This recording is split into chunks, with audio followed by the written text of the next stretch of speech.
Hey everyone, and welcome back to Art a la Carte. When I was back in Spokane visiting Mama and Papa Flynn, I came across a box of super duper old drawings. I think these are probably the oldest drawings that I have. So I decided that I'm going to go ahead and share them with you.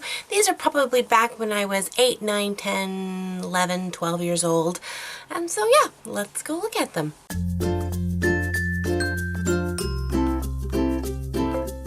Here we have this Pegasus unicorn with no tail, and there's no date on this, but I would suggest I was 9, maybe 10 years old.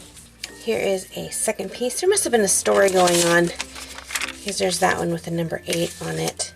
So I think I was probably illustrating a little story. So there's the unicorn Pegasus talking to a fairy with a very happy moon. Oh, here's number 2. This is the second picture.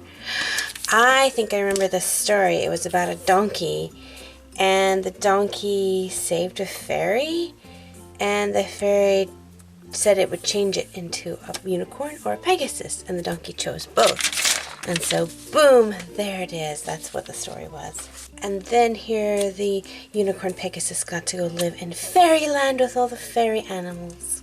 And it looks like the princess got to ride her, but I don't know what happened to her wings. Her wings disappeared from that story to this story. Inconsistency. What kind of story writing is this? I was very much into drawing horses back then. So here's my herd of horses running crazily.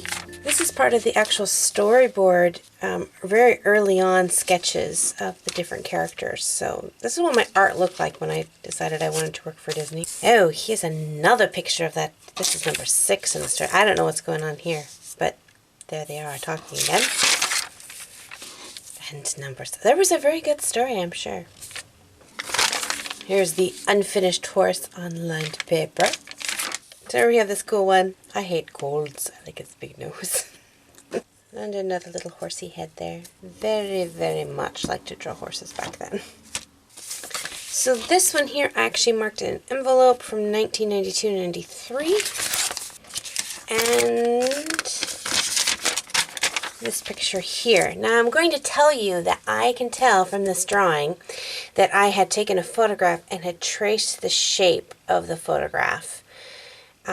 On this one, and I'm pretty sure on this one too. I placed this over and traced it. And the reason I want to tell you that is because I don't want to take credit for being able to draw this at that young of age. I tell my students all the time that it's perfectly fine to trace, copy, art, but you can't claim it as originally yours. And I have actually several of my viewers have sent me artwork claiming it's their own. If I'm going to tell you guys not to claim artwork that you've traced as your own, I have to tell you guys that too. So that was traced, and that was traced. This piece here I did in 1992, and actually entered this piece here into the fair, I believe. I love this piece. I didn't do anything to protect it, so it's kind of gotten smudged over the years. But I was so happy with this piece. I was super excited. And I think this one won first place at the fair. That was kind of interesting, my little matting on there. Now this piece here was actually the very first piece I ever entered into the fair. And I actually, into the back of this, here's my ribbon that I won. It was my first place ribbon from the Spokane Interstate Fair. And the comments by the judges is it was beautiful. And I did this one in 1990. I actually remember drawing this piece at my best friend's house. That was my first one. That's kind of a fun memory to have.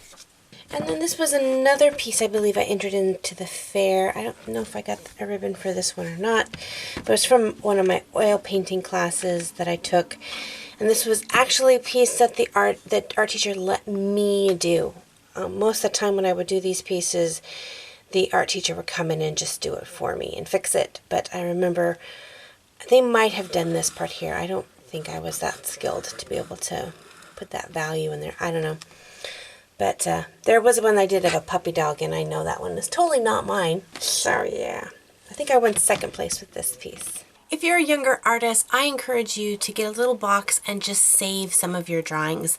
They're a special treasure to go back to now that I am not a young artist, to see what I was interested in drawing and what kind of art I created and how well I created it. It's just fun to see that. I, of course, didn't save every single drawing that I ever did because I drew mountains of drawings as a child. I have a small selection from that time in my life. Well, I hope you enjoyed looking at them as much as I enjoyed sharing them with you. Well, thank you guys so much for hanging out with me, and until next time, God bless you guys, and we'll see you later. Bye-bye! Also, a quick update kind of to answer some questions. I posted a video a little while ago talking about my new email address that I have for you guys to email me, and there's a little bit of confusion. It's an email address, not a website, so you don't have to go to that address. You simply log into your email, whatever it is. It can be Gmail, Hotmail, whatever, doesn't matter, whatever your email is, and then you can email me. My email address is a Yahoo account, but it doesn't matter. It's just an address. If you have any other questions about how to email, there's lots of tutorials online, but I'll try to answer as many questions as I can, but several of you guys have it where I can't reply back to your comments, so I don't want you to think that I'm ignoring you. And a couple of you said the email doesn't work. It should work because I've gotten over 200 messages from people, so just enter it again. It's artalamail@yahoo.com.